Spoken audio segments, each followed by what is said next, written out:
কোরআনের রয়েছে বিবিধ উপকারিতা এবং এর আছে প্রধান একটি উদ্দেশ্য, আর এর অনেকগুলো সুবিধা আছে। এটাকে এভাবে চিন্তা করুন, কর্মক্ষেত্রে আপনার প্রধান একটি দায়িত্ব থাকে, কিন্তু সেই দায়িত্বের সাথে সাথে আপনি কিছু সুবিধা ভোগ করে থাকেন। হতে পারে আপনি অফিস থেকে বিনামূল্যে কফি পানের সুবিধা পান, এটা অনেকগুলো সুবিধার একটি।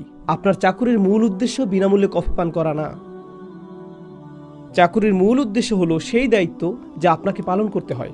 কোরআন আমাদেরকে একটি দায়িত্ব দিয়েছে, কোরআন আমাদেরকে দিয়েছে একটি উদ্দেশ্যপূর্ণ জীবন, যা হলো বিচার দিবসের জন্য আমাদের নিজেদেরকে প্রস্তুত করা। আর আপনার নিজেকে বিচার দিবস অর্থাৎ ন্যায় বিচারের যে দিবস, তার জন্য প্রস্তুত করতে আপনাকে নিশ্চিত করতে হবে যে আপনি ন্যায় বিচারকে জীবনে ধারণ করেছেন এবং আপনি বেশি থেকে বেশি ন্যায় বিচার প্রতিষ্ঠার চেষ্টা করেছেন। তো আপনাকে নিজ পরিবারে ন্যায় বিচার প্রতিষ্ঠার চেষ্টা করতে হবে।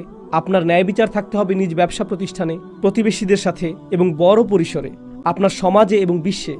তো আপনি সব সময় ন্যায় বিচারের পক্ষে কথা বলছেন এবং চেষ্টা করছেন। এটাই আপনার জীবনের উদ্দেশ্য, আপনার নিজের জন্য এবং সবার জন্য। যখন আপনি ন্যায় বিচারের পক্ষে অবস্থান নেন যে কোনো পরিসরে, যদি আপনি ন্যায় বিচারের জন্য আপন বড় ভাইয়ের বিরুদ্ধে যান, যদি আপনি ন্যায় বিচারের জন্য আপন পিতার বিরুদ্ধে যান, যেমনটি ইব্রাহিম আলাইহিস সালামকে তার পিতার বিরুদ্ধে দাঁড়াতে হয়েছিল, যদি আপনি ন্যায় বিচারের জন্য নিজের সন্তান, স্বামী অথবা স্ত্রীর বিরুদ্ধে যান, অবশ্যই আপনি বিরোধিতার সম্মুখীন হবেন, আপনি বাধার সম্মুখীন হবেন, আক্রমণের শিকার হবেন, আপনি অপবাদের শিকার হবেন। এই সবগুলো বিষয় ঘটবে আপনার সাথে। আর যখন আপনার সাথে সেগুলো ঘটবে, আপনার আশা, আপনার উৎসাহ, উদ্দীপনা, আপনার সক্রিয়তা হ্রাস পাবে, কারণ আপনি প্রচুর নেতিবাচক বিষয়ের সম্মুখীন হয়েছেন। যখন এরকম ঘটে, তখন কোরআন তার সুবিধা বা উপকারিতাগুলো প্রদান করে। তো কোরআনের উদ্দেশ্য হলো আপনাকে ন্যায় বিচারের মূর্ত প্রতীকে পরিণত করা। যখন আপনি ন্যায় বিচারের মূর্ত প্রতীকে পরিণত হওয়া শুরু করেন, তখন আপনি প্রতিকূলতার সম্মুখীন হন, আপনি আশাহীনতার সম্মুখীন হবেন। ঠিক এই সময় কোরআন আপনাকে আশা দিয়ে পরিপূর্ণ করে দেয়, এটা আপনাকে কৃতজ্ঞতা দিয়ে পূর্ণ করে দেয়, এটা আপনার পথ চলার শক্তি যোগায়, এটা আপনাকে চালিত করে নেতিবাচক প্রতিবন্ধকতাগুলো জয় করার জন্য। কারণ উদ্দেশ্যটি অত্যন্ত গুরুত্বপূর্ণ। উদ্দেশ্যটি এতটাই গুরুত্বপূর্ণ যে এটা আপনাকে সক্রিয় থাকার শক্তি যোগায়। এখন আপনাদেরকে বলছি, আমি দুইটি বিষয় বলছি, উদ্দেশ্য এবং আশা, তাই না? আর যখন আপনি ন্যায় বিচার প্রতিষ্ঠার উদ্দেশ্যটি পূর্ণ করার চেষ্টা করছেন, কিন্তু সেই উদ্দেশ্য পূরণ করা সম্ভব হয়ে উঠছে না, ঠিক তখনই কোরআনে বর্ণিত আশার বাণীগুলোর কার্যকারিতা শুরু হয়ে যাবে। এখনকার সময়ের সমস্যা হলো উদ্দেশ্যের সাথে আমাদের কোনো সম্পর্ক নেই। আমরা সুবিধাগুলো থেকে সবকিছু পেতে চাই, আমরা উদ্দেশ্য অর্জনের জন্য কাজ করতে চাই না। মানুষ যে হতাশায় ভুগছে তার বেশিরভাগই দূর করা সম্ভব যখন আপনি উচ্চতর কোনো উদ্দেশ্যের জন্য নিজেকে নিয়োজিত করবেন, যখন আপনি আপনার নিজের চেয়ে বড় কোনো বিষয়ে নিজেকে ব্যস্ত রাখবেন। নেতিবাচক দিকগুলো তারপরেও থেকে যাবে। আপনাদেরকে এই বিষয়টি বলে রাখছি, আমার তরুণ ভাই এবং বোনেরা, আপনাদের কেউ কেউ আমার সন্তানের বয়সী, আপনাদেরকে বলছি, আমাদের প্রত্যেকের জীবনেই নাটকীয়তা আছে। আমাদের প্রত্যেকের জীবনেই এমন মানুষ আছে যারা আমাদের মধ্যে হতাশা তৈরি করে। ইব্রাহিম আলাইহিস সালামও ব্যতিক্রম ছিলেন না, রাসূল সাল্লাল্লাহু আলাইহি সাল্লামও ব্যতিক্রম ছিলেন না, নূহ আলাইহিস সালাম ব্যতিক্রম ছিলেন না। এক্ষেত্রে আপনাকে স্বাগতম, আপনিও ব্যতিক্রম নন। আপনার ভাইয়ের কারণে আপনি হতাশাগ্রস্ত হবেন, আপনার চাচাতো ভাইয়ের কারণে আপনি হতাশাগ্রস্ত হবেন, এটা আসবেই, মানুষের কাছ থেকে এটা আসবেই।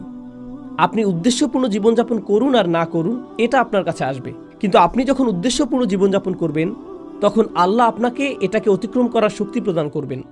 এমনভাবে তুচ্ছ জ্ঞান করা, যেমন যখন আপনি মরুভূমিতে হাঁটতে থাকেন আর বালি এসে আপনার চোখে পড়ে, এটা কষ্টদায়ক, কিন্তু আপনি এই বালি পরিষ্কার করতে পারেন এবং পথ চলা অব্যাহত রাখতে পারেন। বালি এসে আপনার চোখে পড়লো আর আপনি বললেন, আমি আর পথ চলতে চাই না। এর অর্থ আপনি নিজেকে হত্যা করছেন। আপনাকে পথ চলতে হবে, আপনি এটা অতিক্রম করতে পারবেন, কিন্তু আপনাকে স্থির করতে হবে যে আপনার জীবনের অর্থ কি। আপনার জীবন শুধুমাত্র এজন্য না যে দূষিত সম্পর্ক পরিহার করবেন, মানসিক সহায়তা গ্রহণ করবেন এবং সুখী হবেন। সুখী হওয়া লক্ষ্য হতে পারে না, উদ্দেশ্যপূর্ণতা হলো লক্ষ্য।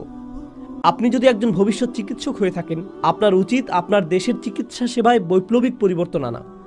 আপনার উচিত চিকিৎসা সেবায় বৈপ্লবিক পরিবর্তন আনা, শুধুমাত্র ভালো চাকরি পাওয়া, বিয়ে করা এবং সুন্দর গাড়ির মালিক হওয়ার জন্য নয়। আপনি সম্পূর্ণ চিকিৎসা সেবা পদ্ধতিতেই বৈপ্লবিক পরিবর্তন আনবেন। আপনাকে চিকিৎসা সেবাকে নিয়ে যেতে হবে সেই সকল স্থানে যেখানকার মানুষেরা এর আগে কখনো ডাক্তারের দেখা পায়নি। এটা আপনার লক্ষ্য, সেদিকেই আপনি ধাবিত হবেন, সেটাই আপনার উদ্দেশ্য। দেখুন, যদিও আপনি বিত্তশালী হন, এর দ্বারা আপনি কি পাবেন? হয়তো ক্যাচআপ একটু বেশিই খাবেন, এরপর কি করবেন? আপনি নির্দিষ্ট পরিমাণই খেতে পারবেন। আর আপনি যখন ঘুমাতে যাবেন, এতে কিছু যায় আসে না যে আপনি কি মাটিতে ঘুমাচ্ছেন নাকি সবচেয়ে ব্যয়বহুল বিছানায় ঘুমাচ্ছেন। আপনি ঘুমিয়েই পড়েছেন। আপনি শুধু নির্দিষ্ট পরিমাণ রিজিক গ্রহণ করতে পারবেন, কিন্তু চাইলে আপনি অবদান রাখতে পারেন। আপনি এমন কিছু তৈরি করতে পারেন যা আপনার চেয়েও বড়। আর যখন আপনি সেই উচ্চতর মানসিকতা তৈরি করতে পারবেন, বৃহত্তর মনোভাব তৈরি করতে পারবেন, তখন ছোট বিষয়গুলো যা বেশিরভাগ মানুষের মধ্যে হতাশা তৈরি করে, আপনি সহজেই সেগুলোকে উপেক্ষা করে যেতে পারবেন। সেগুলো হয়ে যাবে ছোট। যখন আপনার উচ্চতর লক্ষ্য থাকবে না, তখন ছোট বিষয়গুলো বড় হয়ে যাবে। যখন আপনার লক্ষ্য থাকবে বড়, তখন বড় সমস্যাগুলো ছোট হয়ে যেতে পারে। আমি চাই এই মানসিকতাই আপনাদের সবার থাকুক, ইনশাআল্লাহ।